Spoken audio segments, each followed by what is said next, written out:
बिस्मिल्लाहिर्रहमानिर्रहीम।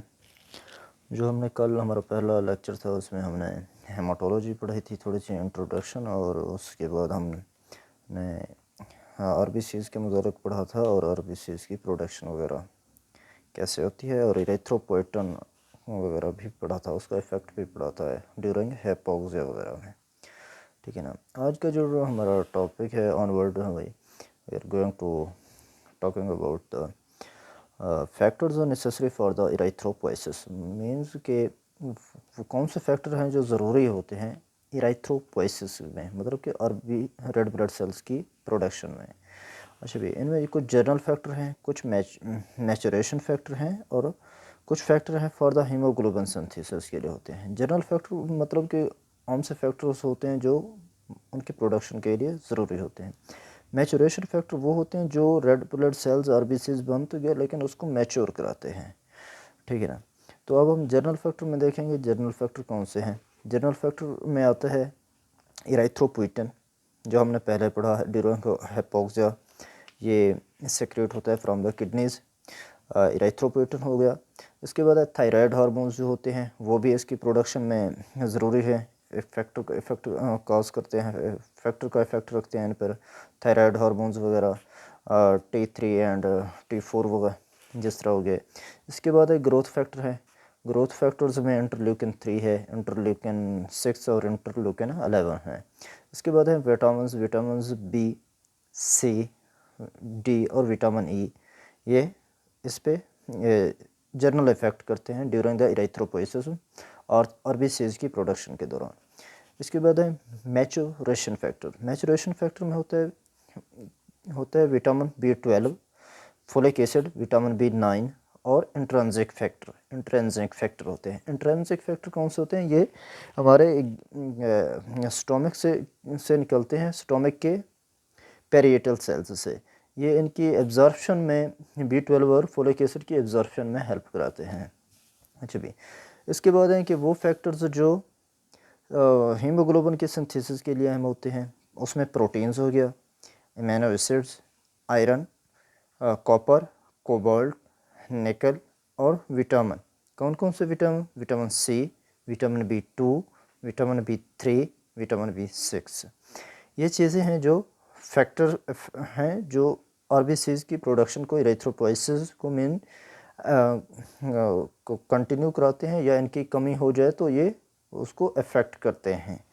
ठीक है। इसके बाद है विटामिन बी 12 और फोलिक एसिड भी विटामिन बी 9। अच्छा भी, इन दोनों के प्रोसेस जो है ना वो सेम होता है। मतलब कि ये किस तरह क्या करते हैं, इसमें हम अभी सिर्फ विटामिन बी 12 को देखेंगे। बी 9 सेम ही उसी तरह ही है। अच्छा भी, लेकिन इनके सोर्सेज डिफरेंट हैं। विटामिन बी 12 जो है वो बीफ से होता है और लिवर से, चिकन वगैरह से। ठीक है ना। और फोलिक एसिड जो है बी 9 ये वेजिटेबल्स और फ्रूट्स वगैरह से आता है। अच्छा भी, अब इंसान ने ग़िज़ा खाई और उसने विटामिन बी 12 रिच ग़िज़ा खाई, वो स्टोमक में पहुंची। स्टोमक में जो है ना इंट्रिंसिक फैक्टर प्रोड्यूस होते हैं, उसकी डाइजेशन वगैरह होगी। डाइजेशन के बाद जो हमारे स्टोमक में पेरिएटल सेल्स होंगे वो इंट्रिंसिक फैक्टर सेक्रेट करेंगे। अब इंट्रिंसिक फैक्टर आ गया, उधर से बी 12 आ गया। ये क्या करते हैं? इंट्रिंसिक फैक्टर जो है ना ये बी 12 को की गिर्द एक प्रोटेक्शन कवरिंग बना देगा, मतलब कि उसके साथ बाइंड हो जाएगा और ये इसको प्रोटेक्ट करेगा, प्रिवेंट करेगा डाइजेशन से। ठीक है ना। और एब्जॉर्प्शन में इसकी हेल्प करेगा। जैसे ही इंट्रिंसिक फैक्टर जो कंबाइन हो चुका है विद बी 12 इलियम में पहुंचेगा, वहाँ से म्यूकोजल सेल्स, इलियम के म्यूकोजल सेल्स उसकी एब्जॉर्प्शन कर लेंगे। एब्जॉर्प्शन में क्या होगा? एब्जॉर्प्शन में किस तरह की होगी? एब्जॉर्प्शन होगी पाइनोसाइटोसिस। पाइनोसाइटोसिस एब्जॉर्प्शन कौन सी होती है? जिसमें कोई सेल्स ड्रिंक कर ले, कोई चीज़ को ड्रिंक कर ले। ड्रिंकिंग क्या मतलब कि अब ये कोई आगे इनको इलम के सेल्स ने एब्ज़ॉर्ब करना है, तो वो इस तरह करेंगे कि इस पूरे के मॉलिक्यूल्स को एब्ज़ॉर्ब करेंगे। इसमें के साथ जो जो डिज़ॉल्व चीज़ें होंगी उनको भी ये एब्ज़ॉर्ब करेंगे। ड्रिंकिंग हो जाएगी इसकी। ठीक है ना। ये हो गया पेनोसाइटोसिस। अच्छा भी, इसके बाद ये पेनोसाइटोसिस मतलब कि एब्जॉर्प्शन के बाद ब्लड में जाएगा, B12 वहाँ जाके स्टोर हो जाएगा ब्लड में से, फिर लिवर में जाएगा जहाँ जाके स्टोर हो जाएगा। अच्छा, अब B12 किसके लिए ज़रूरी होते हैं? मैचुरेशन ऑफ दी आरबीसीज को मैच्योर होने के लिए ज़रूरत होती है। जब अच्छा भी, इसमें ये वहाँ से जब इसको मैच्योर होने के लिए ज़रूरत होगी आरबीसीज को, तो यहाँ लिवर से खारिज होगा और बोन मैरो में पहुँचेगा। बोन मैरो में ये डीएनए फॉर्मेशन कराता है किसकी? आरबीसीज की। किस उसमें अमीनो एसिड में ये हेल्प कराता है कि फॉर्मेशन में एक्टिव होता है ये थाइमिडीन बनाता है, ठीक है ना। थाइमिडीन जो होता है इसके डीएनए में होता है आरबीसीज के। ये यहाँ तक होगी।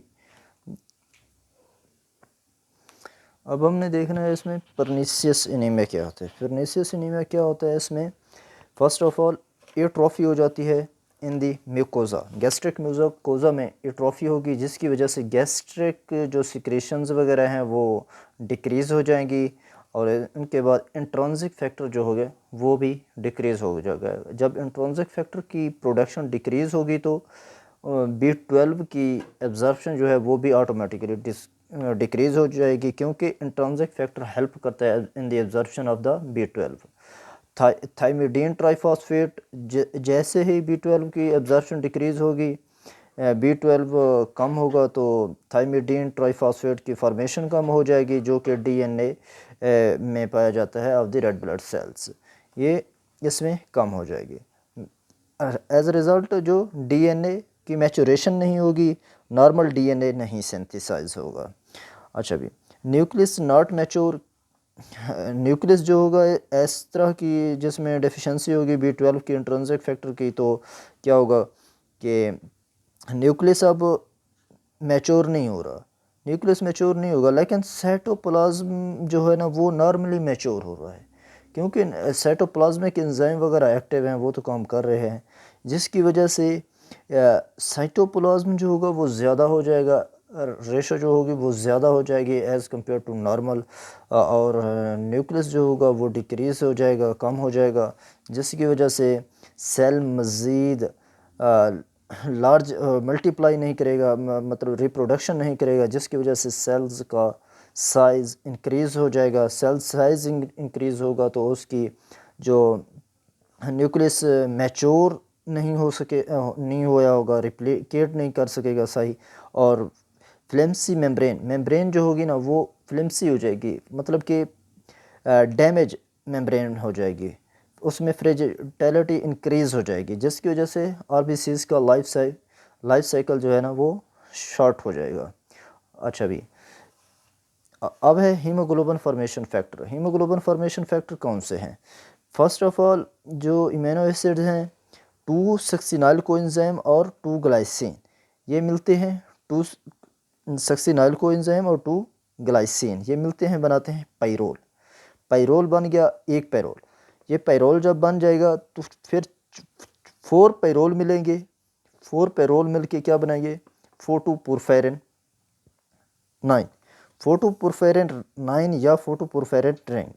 अच्छा भी, अब 4,2-पोरफेरिन 9 के साथ ऐड होगा ऑक्सीजन मिलके क्या बनाएगा? हीम बनाएगा।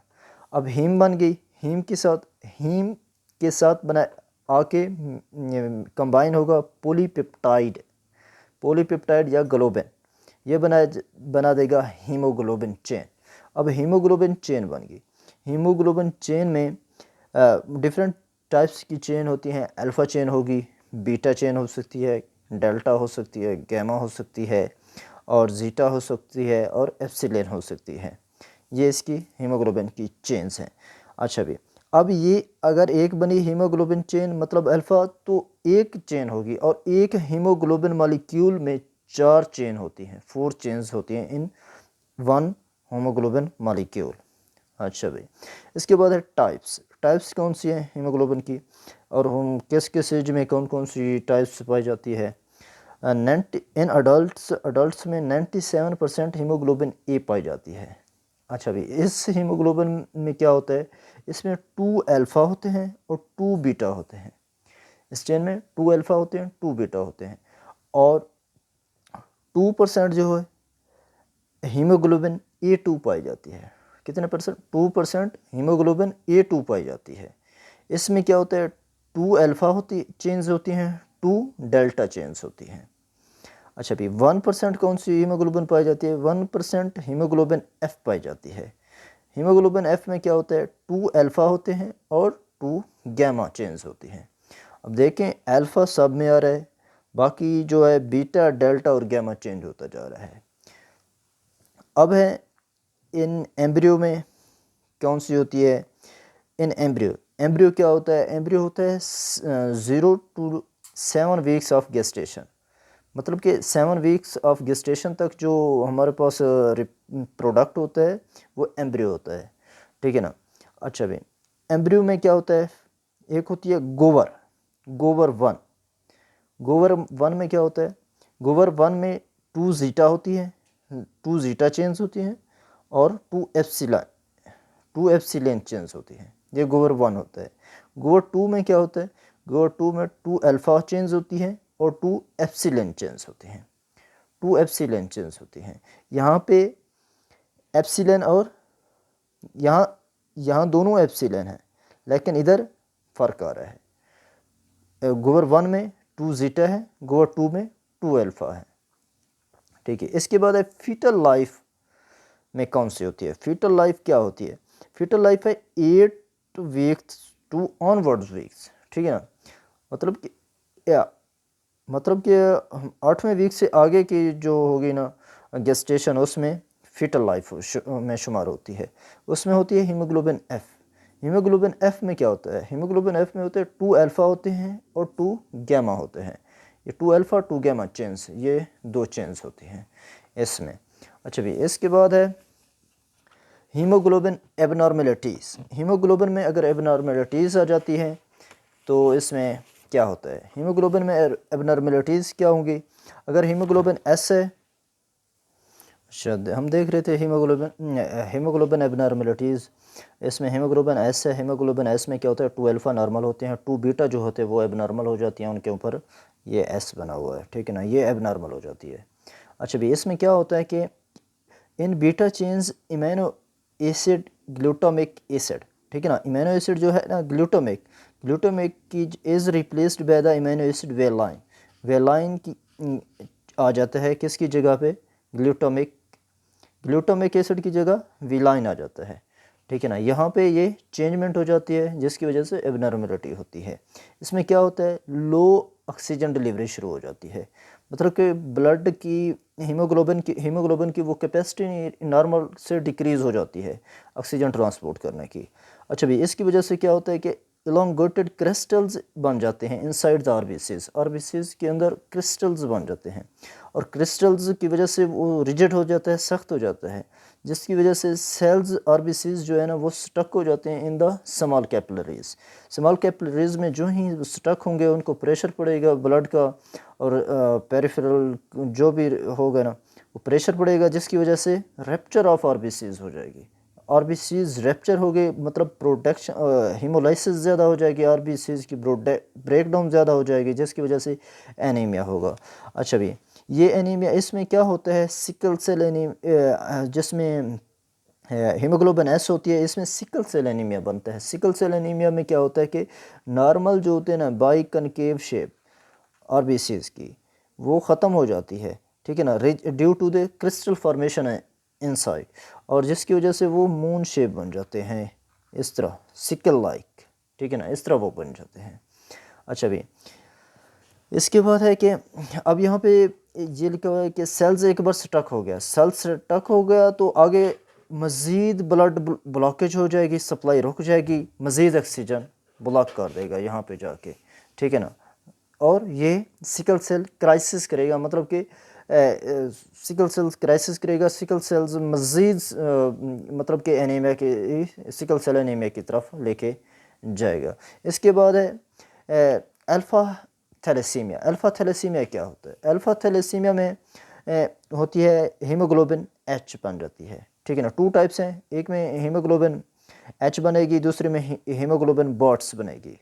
अच्छा भाई, हीमोग्लोबिन H में क्या होता है, 4 बीटा चेन्स होंगी, चारों की चारों एक ही हीमोग्लोबिन की चेन्स हो जाएंगी, वो चारों की चारों बीटा चेन्स होंगी।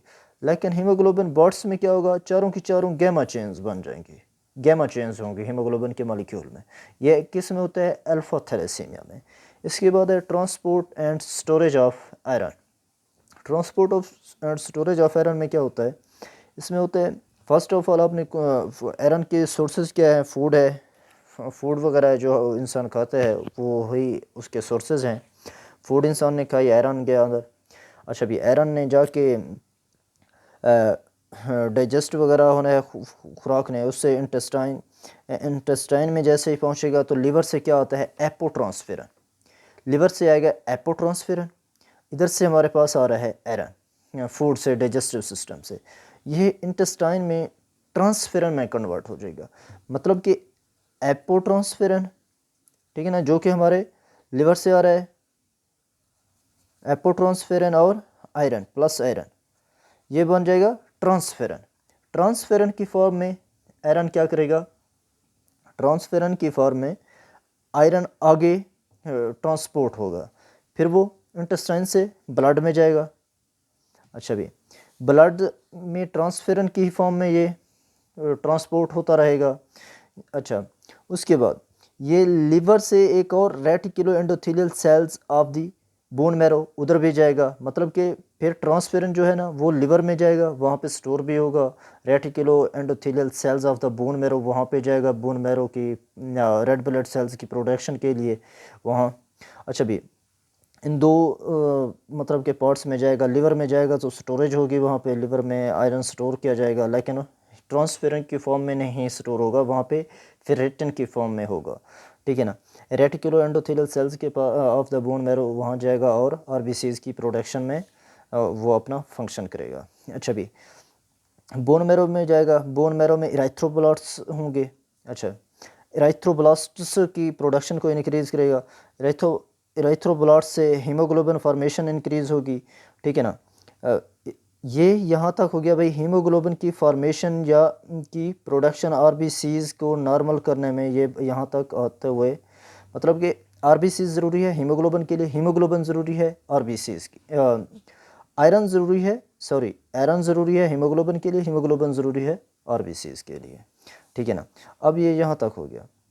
अब यहाँ से क्या होना है, तो यहाँ से आयरन जो है ना वो कुछ सिर्फ क्या है हीमोग्लोबिन में काम आती है, नहीं, आयरन तो मायोग्लोबिन में भी आयरन पाई जाती है, साइटोक्रोम में भी आयरन पाई जाती है, साइटोक्रोम ऑक्सीडेज में आयरन पाई जाती है, परऑक्सीडेज में आयरन पाई जाती है, कैटालेज में आयरन पाई जाती है, हीमोग्लोबिन में आयरन पाई जाती है, ठीक है ना।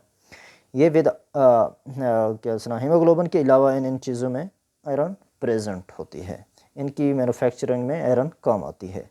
अच्छा भाई, इसके बाद हम देख रहे हैं भाई, यहाँ तक हमने देखा भाई ट्रांसफेरन, भाई यहाँ आयरन ट्रांसपोर्ट हो रहा है ट्रांसफेरन की फॉर्म में, ठीक है ना। उसको वो कैसे कन्वर्ट हुआ ट्रांसफेरन में, जो लिवर ने एपो ट्रांसफेरन खारिज किया, रिलीज़ किया, एपो ट्रांसफेरन और आयरन मिल के ट्रांसफेरन बने, ट्रांसफेरन की फॉर्म में वो ट्रांसपोर्ट होता रहा आयरन।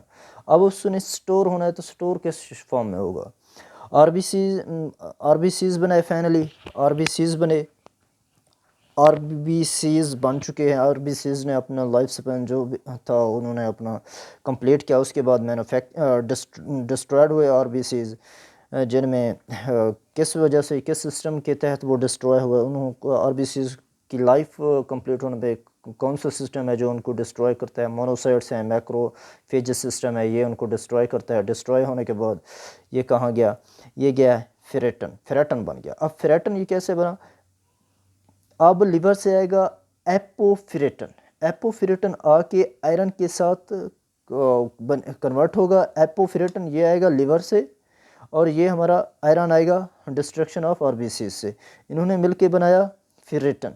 फेरेटन जो है ये स्टोर होगा इन द लिवर, फेरेटन फॉर्म में आयरन स्टोर होगा इन द लिवर, सोलोबल, फेरेटन क्या है, सोलोबल है, small storage form of iron है। अच्छा भी, इसके बाद एक और फॉर्म होती है हीमोसिड्रिन। हीमोसिड्रिन फॉर्म में क्या होता है, आयरन स्टोर होता है। ये इनसोल्यूबल लार्ज क्रिस्टल्स होते हैं, ये इनसोल्यूबल और लार्ज क्रिस्टल्स होते हैं ऑफ आयरन के, ठीक है ना। इन दो फॉर्म में ये स्टोर होता है आयरन। ये यहाँ तक था हमारा, हमने देखा है हीमोग्लोबिन एबनॉर्मेलिटीज़ और transport of storage of iron. हाँ, एक और बात ये, अच्छा भी, अब जो डेली लॉस कितना है आयरन का, डेली लॉस, आयरन का जो डेली लॉस है ना वो है through the faces 0.6 milligram daily, ठीक है ना। और इन वोमेन जो है ड्यूरिंग द मेंस्ट्रुअल साइकिल ये होता है 0.7 मिलीग्राम लॉसेस, ये भी होता है। अच्छा भी, तो वोमेन में इनकी एग्जैक्ट मतलब कि अगर इन दोनों, अगर हम वोमेन की बात करें तो इस ड्यूरेशन में ये बन जाएगा 0.6 प्लस 0.7, ये जाके बनेगा 1.3 इन वोमेन, ठीक है ना। अगर हम इनको जमा करें 1.3 बन जाएगा, ठीक है ना। ये इसकी लॉस था। वैसे अगर डेली लॉस का पूछा जाए विदाउट मेंस्ट्रुअल तो ये मेन वोमेन में सेम है 0.6 मिलीग्राम। Thank you.